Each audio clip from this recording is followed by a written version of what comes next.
Happy 96th anniversary po, Church. And happy Sabbath po, mga kapatid. So, ang title po ng message natin ngayon, family time po ba to? Sa Eyes, Parenting God's Way. So, pinaka-text po natin Fathers, do not provoke your children to anger, but bring them up in the discipline and instruction of the Lord. Mga kapatid, marami po tayong mga ministry sa loob ng iglesia, di ba po? May ministry sa pastor, elder, deacons, di ba? Sabbath school teachers, at marami pa pong iba. At totoo po na hindi po talaga madaling tungkulin yon. Pero alam niyo po para sa akin, isa po sa pinakamahalaga at pinakamahirap na ministry na pinagkatiwala sa atin ng Diyos ay ang pagiging magulang. Agree po ba kayo? Yes, di ba po? Bakit po? Kasi pag magulang, hindi mo lang tungkulin na pakainin sila, provide ng pagkain, pang-aralin, di ba? Yung mga needs nila. Kundi ito po yung pinaka-importante sa lahat, ang paghubog po sa kanilang spiritual life, di ba? Paglapit mo, mga bata, kay Jesus. Di ba po sabi, ang first ministry natin ay ang ating family po talaga.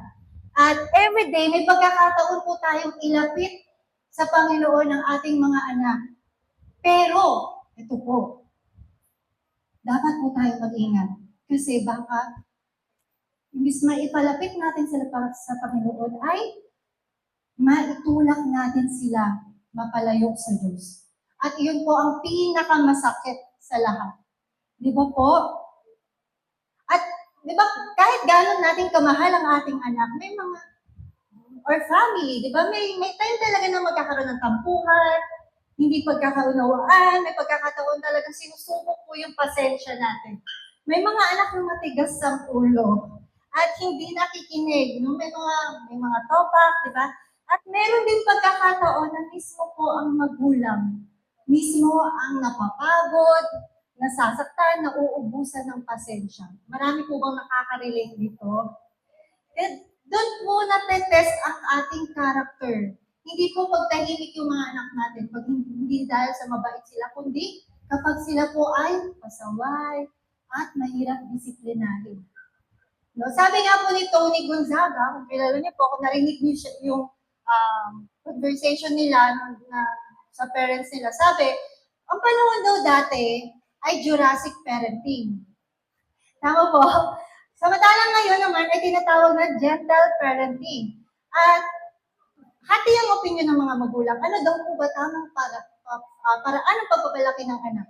Alam niyo ako po mismo talagang pinag-pray ko to sa kay Lord kasi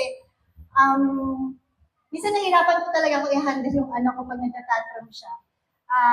Kaya lagi talagang pinag-pray ko to. Tapos minsan iniisip ko na, ano ba? Kasi minsan sasabihin niya, Mami, pag pinagsasabihan mo ko, parang na kasi ako sinisigawan. Alam mo yung malumanay, sasabihin ko. Pero para sa kanya, pag pinagsabihan siya, ang dating sa kanya, sinisigawan siya. May time pag nagtatantrum siya, gusto ko na talaga siyang sigawan. Para kasakaling magbago. Pero, naisip ko, magbabago ba talaga siya? O, mas lalong lalala. Diba? Tsaka nare-remind din po sa akin yung mga, diba si God, nung nagkasala sa Adam and Eve, hindi naman po siya nagalit, diba? Kinausap niya ng maayos. At nare-remind sa akin yung mga nabasa ko po sa child guidance. At ngayon umaga po, i-share ko rin po sa inyo yung nakapin post sa Facebook ko. Nakapin talaga siya kasi para pag minsan naka-Facebook ako, ma-remind siya sa akin. No, ito yung gusto kong i-share. Hindi ko pa talaga siya totally perfect na nagagawa, pero praying na magawa ko din. At ito po ang gusto kong i-share sa inyo. No? Mababasa po siya sa Testimony Treasures, Volume 3, page 97, no? Sulat po ito ni Ellen White. Sa una, hindi lahat ng laban ay kailangan patuloy. Sabi po ni Ellen White, whenever possible, this crisis should be avoided, for it means a severe struggle for both mother and child. So hindi lang to mother, pati sa father, ha? Mga kapatid, di ba, may mga pagkakataon na ang isang simple hindi pagkakaunawaan, ano nangyayari? Minsan lumalaki, napakasimple lang, lalaki yan. Kapag emotional na yung magulang at anak. At minsan, kasi bilang magulang, kapag sumagot yung anak mo, magagalit ka na, aba, tumataas pa yung boses. Tumataas yung boses mo, mas tataasan mo din. Di ba? Di natin namamalayan para wala kayong galit ng anak mo.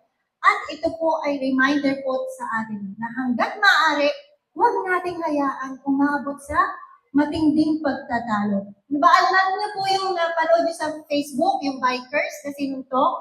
Merong bikers na sinuntok ng 14 years old. Sinuntok ng 14 years old and 19 years old. Yung 19 years old na bikers, hindi po siya umatol, di ba? At ang dami pong napahanga sa ginawa ng 19 years old na yun, di ba? So tayo rin, dapat maging ganun, no, na tandaan natin, hindi lahat ng laban ay kailangan patulan, lalo na po sa ating mga anak. Minsan, ang pinakamagandang pong gawin ay kumalma muna po tayo para hindi po lumaki ang problema.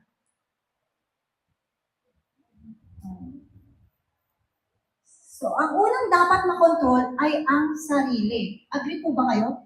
Mismo parents dapat unang makontrol. Sabi ni Ellen White, the mother should keep herself under perfect control. Bago natin sabihin na sa ating mga anak magkaroon ng self-control, kailangan muna itong makita sa atin. Diba? Minsan gusto natin kumalma yung anak natin. Kumalma ka na, tumahimik ka na. Ano kakalma? Yung boses natin, sumisigaw tayo. Diba? At sabi ng magulang, wala nang respeto pero yung, grabe yung mga sasabihin na masasakit na salita. Diba? Pero sabi po ni Ellen White, ito mothers, parents, basahin niyo po, every time they lose self-control and speak and act impatiently, they sin against God. Oh. Alam niyo po ba itong mga parents? Pag pala tayo naiinis, nagagalit talaga naman. Napakaseryoso po nito mga kapatid. Madalas iniisip natin na kapag tayo napasigaw, nainis, nakapagsalita ng masakit sa ating anak, normal lang yan. Simpleng parenting mistake lang yan. Normal lang yan kasi magulang ako, anak ka lang. Kailangan kita disiplinahin, di ba? Pero ayon po kay Miss White, hindi lang po ito pagkakamali laban sa anak. Ito rin po ay pagkukulang natin at kasalanan natin laban sa Diyos. Bakit po? Dahil that moment, pag naging ganun ka, hindi na si Jesus ang nakikita sa atin ng ating mga anak. Diba? Ano na nakikita nyo? Mami ko galit, impatience, magulang ko wala na control sa sarili. Kaya mga kapatid, parents, kaya bago natin ituwid ang ating mga anak, ask God first. Lord, tulungan niyo ako itama ang aking anak na may pag-ibig. Dapat abot sa love, hindi dala ng galit.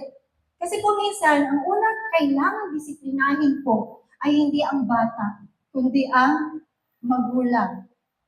At kapag nawala na po tayo ng pagbibigay sa sarili, tandaan, hindi lang ang anak ang nasasaktan din po ang Diyos. Dahil hindi natin na ipapakita ang karakter ni Christ sa ating tahanan. Kaya, bago natin itama ang ating anak, ask God for help. At ang pinaka-epektibong pagtuturo po, hindi po sa pagsasalita. Ano po? Ito po ay ang mabuting halimbawa na nakikita sa ating tahanan. No, yung action natin.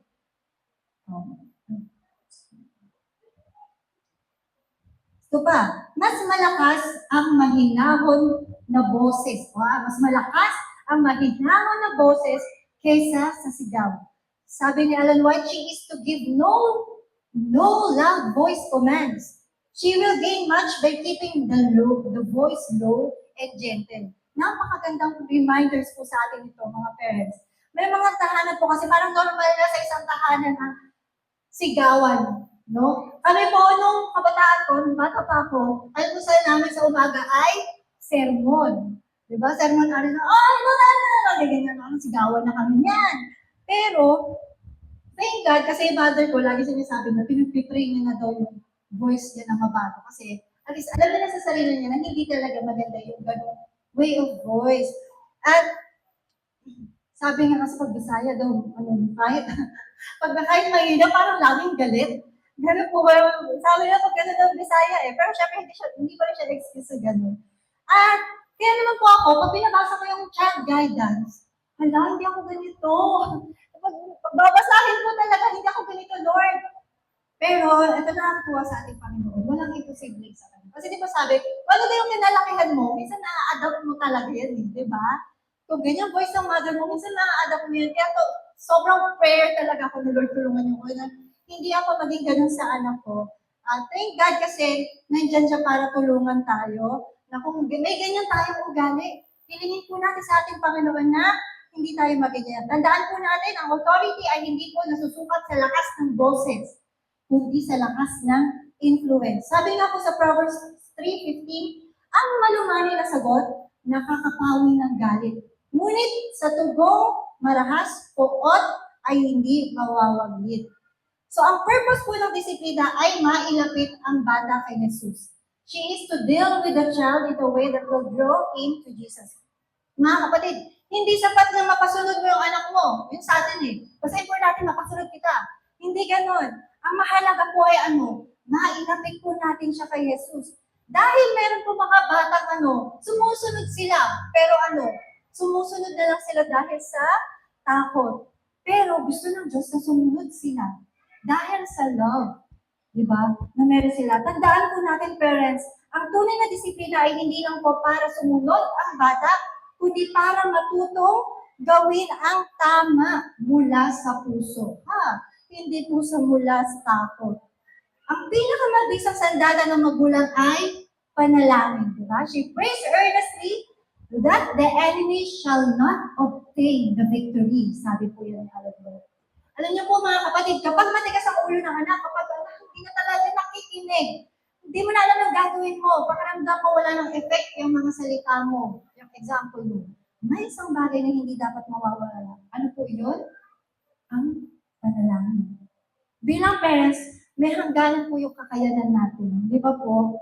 Pero walang hangganan sa power ng ating Panginoon. Kapag hindi na natin talaga alam, ganyan ako, hindi ko na alam paano ko i-handle yung ano ko. Sasabihin niya na nagagawin. Pero ano pwede natin gawin? Tayo po ay mag-pray.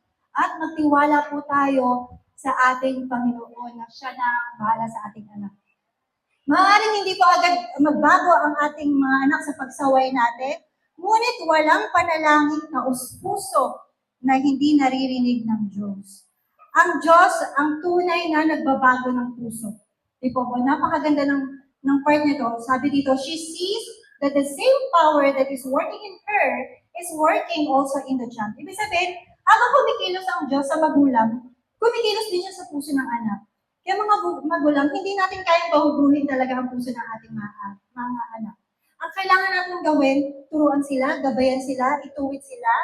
Ngunit ang tunay na pagbabago ay, ng puso ay, Diyos lamang po talaga ang makakagawa. No, hindi natin yan sila mapipilit.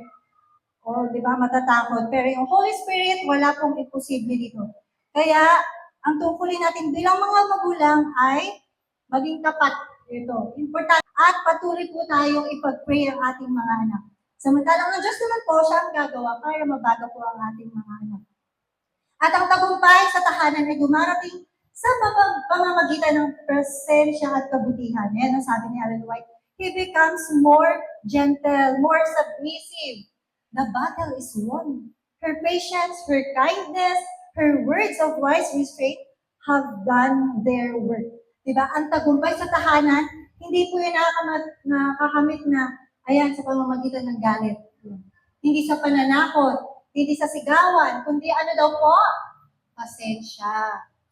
Kabutihan at yung maingat. Yan, maging maingat po tayo sa ating pananalita.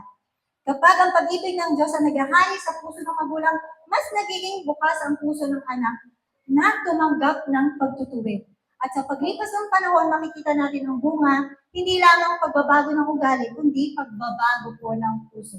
At sa huli po, there is peace. Ito maganda, there is peace after the storm, like the shining of the sun after the rain. The angels who have been watching the scene break forth into songs of joy. Di ba mga kapatid, kapag pinili natin hindi pa iralin ang galit, kundi pag-ibig, at prayer kaysa sa sigawan na yan, at si Jesus kaysa sa pride, darating po ang tunay na peace sa ating bahay.